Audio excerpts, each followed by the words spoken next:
తమిళనాడులో sitting party DMK మళ్లీ గెలిచి మరోసారి అధికారంలోకి వస్తుందని, రాదని 2 విధాలుగా మిక్స్డ్ సర్వేలు వస్తున్నాయి. పోలింగ్ తేదీ ఈ నెల 23, అంటే ఈ రోజుకి మరొక 21 రోజుల సమయం ఉంది. దీంతో మిగిలిన ఈ సమయంలో ఓటర్ని తమ వైపుకు లాక్కునేందుకు పార్టీలు అన్ని తీవ్రంగా ప్రయత్నిస్తున్నాయి. Sitting party DMK, sitting CM Stalin మరోసారి కంటిన్యూ అయ్యేందుకు అనేక రకాలుగా ఉచిత పథకాలతో ఓటర్లను ఉక్కిరిబిక్కిరి చేస్తున్నారు. అయినా కూడా సర్వేలు మిక్స్డ్ రిజల్ట్స్ ని మాత్రమే చూపిస్తున్నాయి. స్టాలిన్ అండ్ ఆయన కుమారుడు ఉదయనిధి స్టాలిన్ హిందువులపైన విషం చిమ్ముతూ మాట్లాడిన మాటలు ఇప్పుడు వారిని కాటేస్తాయా, కొనసాగనిస్తాయా తెలియని అయోమయంలో డిఎంకే ఉంది. ఒకవేళ ఈ ఎలక్షన్స్ లో స్టాలిన్ అండ్ ఆయన డిఎంకే ఓడిపోతే ఆ ఓటమికి కారణాలు ఏమిటో వివరంగా ఈ వీడియోలో చూద్దాం. వీడియో చాలా ఇన్ఫర్మేటివ్ గా అండ్ ఇంట్రెస్టింగ్ గా ఉంటుంది. ముందుగా ఈ వీడియోకి ఒక లైక్ ఇచ్చి స్టార్ట్ చేయండి. ఫస్ట్ పాయింట్, తమిళనాడు రాజకీయాలను గురించి విన్నప్పుడు తమిళనాడులో క్రిస్టియన్ లేదా ముస్లిమ్స్ పెద్ద సంఖ్యలో ఉండి ఉంటారు, అందుకే హిందుత్వాన్ని వ్యతిరేకించే పార్టీలు ఇక్కడ గెలుస్తూ ఉంటాయి అనుకుంటాం. కానీ తమిళనాడులో 87.58% హిందువులే ఉంటారు. 2023 సెప్టెంబర్ 2వ తేదీ ఇంకా మీకు గుర్తుండే ఉంటుంది. ఒకవేళ మర్చిపోతే గుర్తుకు తెస్తే గుర్తొస్తుంది. స్టాలిన్ కుమారుడు ఉదయనిధి స్టాలిన్, ఇతను డిప్యూటీ సీఎంగా ఉన్నాడప్పుడు. ఇతను చెన్నైలో జరిగిన సనాతన నిర్మూలన సదస్సులో మాట్లాడుతూ మలేరియా, డెంగీ, మలేరియా కారక క్రిములు, కరోనా వంటి క్రిములను వ్యతిరేకిస్తే సరిపోదు, వీటిని నిర్మూలించాల్సి ఉంటుంది, అలాగే సనాతన ధర్మాన్ని కూడా నిర్మూలించాలి అన్నాడు. సనాతన ధర్మం సమానత్వాన్ని, సామాజిక న్యాయాన్ని వ్యతిరేకిస్తుంది, కులాలు మతాల మధ్య విభజన సృష్టిస్తుంది అన్నాడు. తమిళనాడులో నియర్లీ 88% మంది హిందువులు ఉన్నారు. హిందూ అంటే సనాతన ధర్మం అనే అర్థం. సో ఉదయనిధి స్టాలిన్ 88% ఉన్న హిందువుల పైన దాడి చేశాడు, జీనోసైడ్ కు పిలుపిచ్చాడు ఈ విధంగా అని దేశవ్యాప్తంగా అప్పుడు పెద్ద ఎత్తున ఆందోళనలు చెలరేగాయి. విషయం ఏమిటి అంటే, ఇంత దారుణంగా కామెంట్ చేసిన వారికి హిందువులు మళ్ళీ ఎలా ఓటు చేస్తారు అని. కొడుకు ఉదయనిధి మాటలని తండ్రి స్టాలిన్ సమర్థించాడు. ఆ తర్వాత తమ మాటలను వీరు వెనక్కి కూడా తీసుకోలేదు. ఏమిటి వీరి ధైర్యం? 88% మంది ప్రజలపైన ఇంత డైరెక్ట్ గా దాడి చేసి మళ్ళీ వీరినే ఎలా ఓటు అడుగుతారు అని మనకు అనిపిస్తుంది. అయితే వీరి ధైర్యం ఏమిటి అంటే, తమిళనాడులో 1920లో పెరియారు రామస్వామి అనే ఆయన ద్రావిడ ఉద్యమం ప్రారంభించాడు. ఇది సనాతన ధర్మానికి పూర్తిగా వ్యతిరేకమైన విధానం. ఇది ఒక నాస్తికవాదం. వీరు సమానత్వాన్ని గురించి కులాలు లేవు, అందరూ సమానమే అని చెప్తారు. ఉత్తర భారత భాషలను అంగీకరించరు. ఇక్కడ హిందీ భాషా వ్యతిరేక ఉద్యమం కూడా జరిగింది పెద్ద ఎత్తున. సో తమిళ్ అంటే ద్రవిడియన్స్ అంటారు, వీళ్ళు ద్రవిడియన్స్ స్పెషల్ అంటారు. వీరు సనాతన ధర్మానికి చెందిన వారు కాదు అంటారు. ఈ టైపులో వీరి వాదనలు ఉంటాయి. అయితే ఈ రకం వాదనలు తమిళనాడులో హిందుత్వాన్ని ఈ రోజు వరకు కూడా తగ్గించలేకపోయాయి. ఇంకా 88% అక్కడ హిందువులే ఉన్నారు, హిందుత్వమే ఉంది. కానీ పార్టీలు మాత్రం ద్రవిడ పార్టీలు గెలుస్తున్నాయి. ఉదయనిధి స్టాలిన్ సనాతన ధర్మాన్ని నిర్మూలించాలి అన్న మాటలపైన బీజేపీ తమిళనాడులో చాలా పెద్ద ఎత్తున ఆందోళనలు నిర్వహించింది. ఈ రకంగా బీజేపీ తమిళనాడు ప్రజల్లో ఉన్న హిందుత్వాన్ని కాస్త కదిలించగలిగింది ఇప్పుడు అని చెప్పాలి. ఈ ఎలక్షన్స్ లో ఈ ఇంపాక్ట్ ఉంటుంది. హిందువులు స్టాలిన్ కి వ్యతిరేకంగా కొంతమేరకు ఓటు చేసే అవకాశం దీనివల్ల ఉంది. ఇది ఫస్ట్ పాయింట్. సెకండ్ పాయింట్ ఏమిటి అంటే, డైనాసిటీ పాలిటిక్స్ అంటే కుటుంబ రాజకీయాలు. నాస్తికత్వం, సమానత్వం లాంటి మాటలు ఓవైపు మాట్లాడుతూ, శుద్ధపూస మాటలు మాట్లాడుతూ తన కొడుకునే డిప్యూటీ సీఎంని చేయడం, దయానిధి మారన అనే అతడిని, కరుణానిధి మరొక మనవడిని ఎంపీగా చేయడం, ఇంకా స్టాలిన్ అన్న కూతురు, అన్న చాలా మందే యాక్టివ్ పొజిషన్స్ లో ఉన్నారు, డిఎంకే పార్టీలో కొనసాగుతున్నారు. కానీ డిఎంకే కుటుంబ పాలనకు వ్యతిరేకమని మొదలైంది. అప్పుడు అలా చెప్పి ఇప్పుడు ఇలా కుటుంబం అంతా రాజకీయాల్లోకి దిగటం ప్రజల్లో నెగిటివ్ గా మారింది. తర్వాత నెక్స్ట్ థర్డ్ పాయింట్, అవినీతి ఆరోపణలు.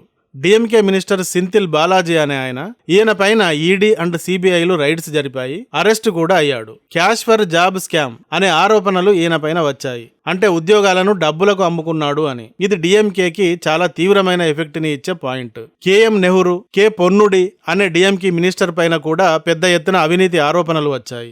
ఏ రాజాకి సంబంధించిన 2G స్పెక్ట్రమ్ కేసు కూడా మళ్లీ చర్చలోకి వచ్చింది. ఇది పాత కేసే అనుకోండి, అయినప్పటికీ ఇది దేశాన్ని దిగ్భ్రాంతికి గురి చేసిన సంచలనాత్మక స్కామ్ కాబట్టి ప్రతిసారి ఈ కేసు చర్చల్లోకి వస్తుంది. డిఎంకే కూడా ఒక అవినీతిమయ స్కాముల పార్టీ అని నిరూపించేందుకు ఇది పనిచేస్తుంది. సో అన్ని పార్టీలలాగే ఈ పార్టీ కూడా అవినీతిమయ పార్టీయే గాని శుద్ధపూస ఏమీ కాదు. దీని పట్ల కూడా నెగిటివిటీ ప్రజల్లో ఉంది. తర్వాత 4th పాయింట్, 2021 ఎలక్షన్లో డిఎంకే 505 వాగ్దానాలు చేసింది. కొత్త ఉద్యోగాల కల్పన, ధరల తగ్గింపు, విద్య, ఆరోగ్య రంగం మెరుగుదలల లాంటి అనేక వాగ్దానాలు ఇందులో ఉన్నాయి. బట్ ఏవి కూడా ఈ 5 ఏళ్ల కాలంలో నెరవేర్చలేకపోయింది. సో చెప్పేది ఒకటి, చేసేది ఒకటి అని ప్రజల్లో డిఎంకే పైన ఈ విషయంగా విమర్శలున్నాయి. తర్వాత 5th పాయింట్, రాష్ట్రంలో స్టాలిన్ ప్రభుత్వం మొదలైనప్పటికీ ఇప్పటికీ పెద్దగా అభివృద్ధి ఏమీ జరగలేదు. గతంతో పోలిస్తే చాలా బలహీనంగా మారింది. ఫ్రీ స్కీములు, సబ్సిడీలు, అప్పులపై వడ్డీ లాంటి వాటి వల్ల పెద్దగా అభివృద్ధి ఏమీ జరగలేదు. రాష్ట్ర అప్పు 2021లో 5 లక్షల కోట్లు ఉంటే ఇప్పుడు ఇది 7 లక్షల కోట్లకు పెరిగింది. అయితే ఈ బలహీనతకి కారణం కేంద్రం అని కేంద్రాన్ని బ్లేమ్ చేస్తూ ఉంటాడు స్టాలిన్. కానీ ప్రజలు బలం, బలహీనతలు మాత్రమే చూస్తారు. ఎందుకు అంటే అవి వారిని డైరెక్ట్ గా ఇంపాక్ట్ చేస్తాయి కాబట్టి. కారణాలు చెబితే కేంద్రాన్ని చూపిస్తే నమ్మరు. ఇది కూడా స్టాలిన్ డిఎంకేకి ఒక మైనస్. తర్వాత 5th పాయింట్, ప్రజలకు స్కీములు, మహిళలకు ఫ్రీ బస్సు, స్టూడెంట్స్ కి స్కాలర్షిప్స్, ఆరోగ్య సేవల విస్తరణ ఇలాంటివి డిఎంకే చాలా ప్రకటించింది. ఇందులో ఒక్క ఫ్రీ బస్ మాత్రమే సరిగ్గా నడుస్తోంది గానీ మిగతా పథకాలు అన్ని ప్రభుత్వానికి ప్రజలకి మధ్యన ఉండే సప్లైదారుల చేత అవినీతికి గురవుతున్నాయని పెద్ద ఎత్తున ఆరోపణలున్నాయి. ప్రజలు ఎంతో కొంత లంచం ఇస్తే తప్ప లబ్ధి పొందలేకపోతున్నారు వీటిల్లో అని ఆరోపణలున్నాయి. ఇది కూడా డిఎంకేకి ఒక మైనస్ పాయింట్. తర్వాత 6th పాయింట్, మహిళలపైన అత్యాచారాలు, రాష్ట్రంలో హింస, మత్తు పదార్థాల వినియోగం భారీగా పెరిగింది. గతం కంటే అంటే 2019-2020లలో 450 అత్యాచార కేసులు నమోదైతే డిఎంకే కాలంలో 550కి పెరిగాయి. అలాగే గ్యాంగ్ వార్స్, డ్రగ్స్ కి సంబంధించి కూడా కేసులు పెరిగాయి. ఈ మొత్తం ఇంపాక్ట్ 3 నుండి 5% ఓటర్ల పైన ఉంటుంది అని అంచనా వేస్తున్నారు. ఇలాంటి కారణాలు ప్రతి రాష్ట్రంలోనూ ఉంటాయి అనుకోండి, కాస్త అటు ఇటుగా ఉండవచ్చు. అయితే ఈ అన్నింటికన్నా అతి ముఖ్యమైన కారణం ఈసారి దళపతి విజయ్ వల్ల ఉంది. తర్వాత 7th పాయింట్, డిఎంకే స్టాలిన్ కుటుంబం నెపోటిజం అనే విమర్శలను ఎదుర్కొంటోంది.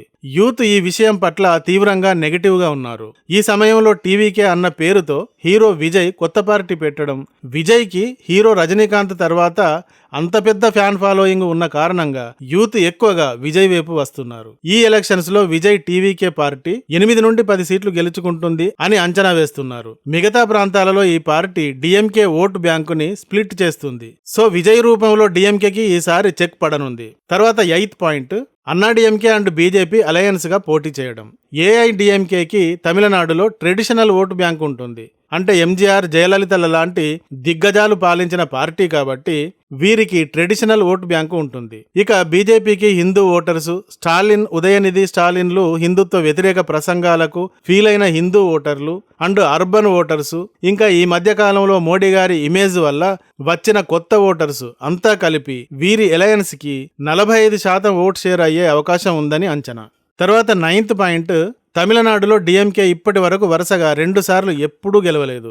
ఏఐడిఎంకే మాత్రమే 2011 అండ్ 2016లలో 2 సార్లు వరుసగా గెలిచింది. డిఎంకేకి ఈ చరిత్ర లేదు. 2 సార్లు వరుసగా గెలిచిన చరిత్రే లేదు. సో డిఎంకేకి ఇది 2వసారి కాబట్టి ఇది కూడా ఒక నెగిటివ్ పాయింట్. చాలా చాలా ముఖ్యమైన పాయింట్ ఇది. తర్వాత 10th పాయింట్ అండ్ కీలకమైనది చివరిది.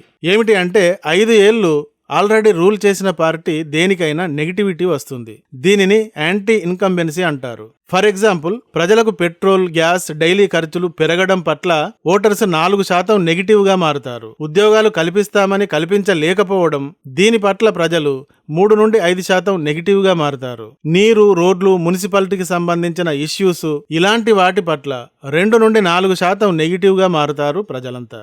పాత గవర్నమెంట్ కంటే కొత్త గవర్నమెంట్ చేసింది ఏమీ లేదు అన్న నెగిటివ్ కూడా ఉంటుంది.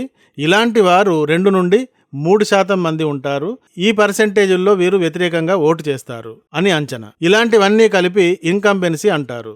ఇది కూడా స్టాలిన్కి భారీగానే ఉంది. అయితే అనేక రకాల ఫ్రీ బీస్ ఇస్తూ దీనిని తగ్గించుకునే ప్రయత్నం చేశాడు. ఎంతవరకు తగ్గుతుంది అనేది చెప్పలేం. ఇలా కర్ణుడి చావుకి 6 కారణాలు అన్నట్టుగా స్టాలిన్ ఓటమికి ఈ 10 ముఖ్య కారణాలు అవుతాయి. సనాతన ధర్మాన్ని నిర్మూలించాలి అన్న ఉదయనిధి స్టాలిన్ మాటలు, అతడిని సమర్థించిన సీఎం స్టాలిన్ మాటలకు హిందువులు ఇప్పుడు స్పందించనున్నారు. అన్నింటికంటే అతి బలమైన కారణం బీజేపీ, ఏఐడిఎంకేలతో కలవడానికి సుముఖంగా ఉన్న విజయ్ టీవీకే పార్టీ ఓటర్స్ ని ఈసారి భారీగా స్ప్లిట్ చేయనుంది. 5 ఏళ్ల బలహీన పాలన, యాంటీ ఇంకంబెన్సీ, ఇవన్నీ కూడా డిఎంకే పైన ఇంపాక్ట్ చూపించనున్నాయి. మరి ఈ అన్నింటిని ఓడించి డిఎంకే గెలిచింది అంటే అది నెక్స్ట్ లెవెలే అవుతుంది. మరి హిందూ ఓటర్స్ గెలుస్తారా, డిఎంకే గెలుస్తుందా అనే విషయంగా 4వ తేదీ దాకా వేచి చూడాల్సి ఉంది. ఎందుకంటే తమిళనాడులో ఈ నెల 23వ తేదీన ఎలక్షన్స్ ఉన్నాయి. మే 4వ తేదీన లెక్కింపు అండ్ రిజల్ట్స్ ఉన్నాయి కాబట్టి ఈ టాపిక్ పైన మీ ఆలోచనలు ఏమిటో కామెంట్ ద్వారా తెలియజేయండి. ఈ వీడియో గానీ నచ్చితే ఒక లైక్ ఇవ్వండి. అలాగే ఇంతవరకు మా ఛానల్ కి సబ్స్క్రైబ్ చేసుకున్నట్టయితే వెంటనే సబ్స్క్రైబ్ చేసుకోండి.